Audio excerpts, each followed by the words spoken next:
Prioriser la présence à l'église. Prioriser la présence à l'église.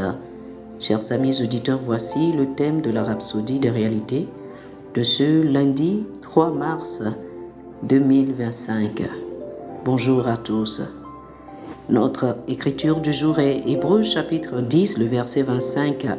Hébreux chapitre 10, le verset 25. La Bible dit: N'abandonnons pas notre assemblée, comme c'est la coutume de quelques-uns, mais exhortons-nous réciproquement, et cela d'autant plus que vous voyez s'approcher le jour. Alléluia. L'une des choses dont vous devez être plus conscient et que vous devez prendre très au sérieux alors que nous anticipons le retour prochain du Seigneur est ce que dit la Bible dans Hébreux chapitre 10, le verset 25. La version NIV dit: N'abandonnons pas notre assemblée, comme c'est la coutume de quelques-uns, mais encourageons-nous réciproquement, et cela d'autant plus que vous voyez s'approcher le jour. Si vous n'avez pas pris au sérieux la présence à l'église, vous devez changer et en faire une priorité. Soyez réguliers avec votre présence à l'église, car dans la maison de Dieu, vous apprendrez la parole de Dieu et serez établis dans la foi. Ce n'est pas une option, mais une instruction claire pour chaque enfant de Dieu. Aujourd'hui, il y a tellement d'informations qui disputent votre attention.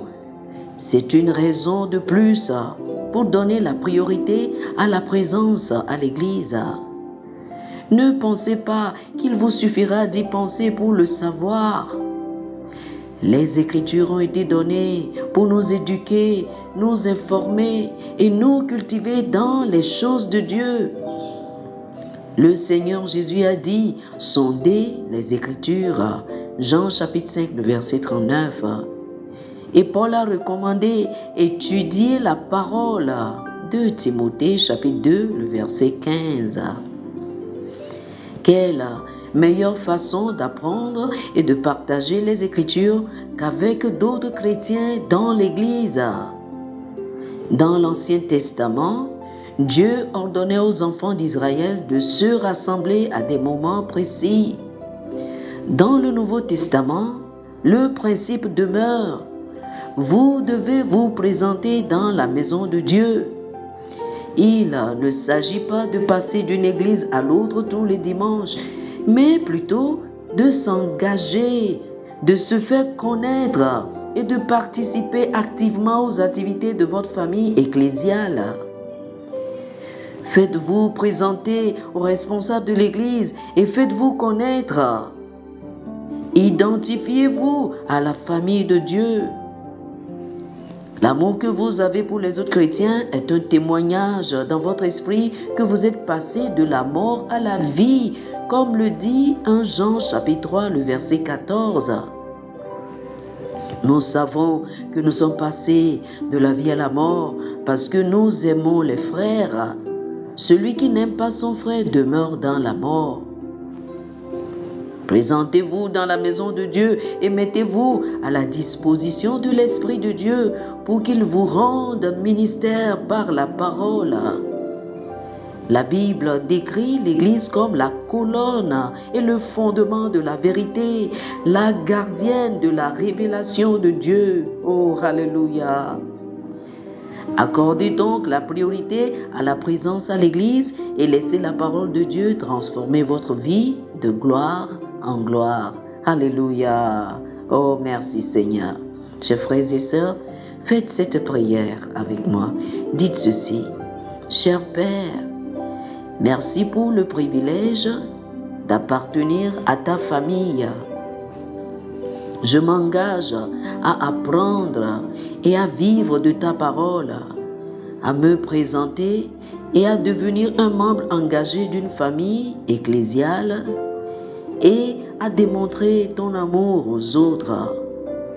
Ta parole me cultive et je marche chaque jour à sa lumière, portant des fruits qui te glorifient au nom de Jésus. Amen. Oh, alléluia. Pour une étude approfondie, je vous invite à lire Hébreux chapitre 10, le verset 25, Luc chapitre 4, le verset 16 et 1 Timothée chapitre 3, le verset 15. Hébreux chapitre 10, le verset 25, Luc chapitre 4, le verset 16 et 1 Timothée chapitre 3, le verset 15. Que le Seigneur vous bénisse. Amen. Amen. Chers amis auditeurs, nous espérons que vous avez été bénis par ce dévotionnel. Nous vous invitons à faire de Jésus-Christ le Seigneur de votre vie. Si vous voulez recevoir le Seigneur Jésus comme le Seigneur et le Maître de votre vie, faites cette prière avec moi. Dites ceci après moi, s'il vous plaît. Ô Seigneur Dieu, je crois de tout mon cœur en Jésus-Christ, Fils du Dieu vivant. Je crois qu'il est mort pour moi et Dieu l'a ressuscité des morts. Je crois qu'il est vivant aujourd'hui. Je confesse de ma bouche que Jésus-Christ est le Seigneur de ma vie à partir d'aujourd'hui. Par lui et en son nom, j'ai la vie éternelle. Je suis né de nouveau. Merci Seigneur d'avoir sauvé mon âme. Je suis désormais un enfant de Dieu. Alléluia. Félicitations, vous êtes désormais un enfant de Dieu.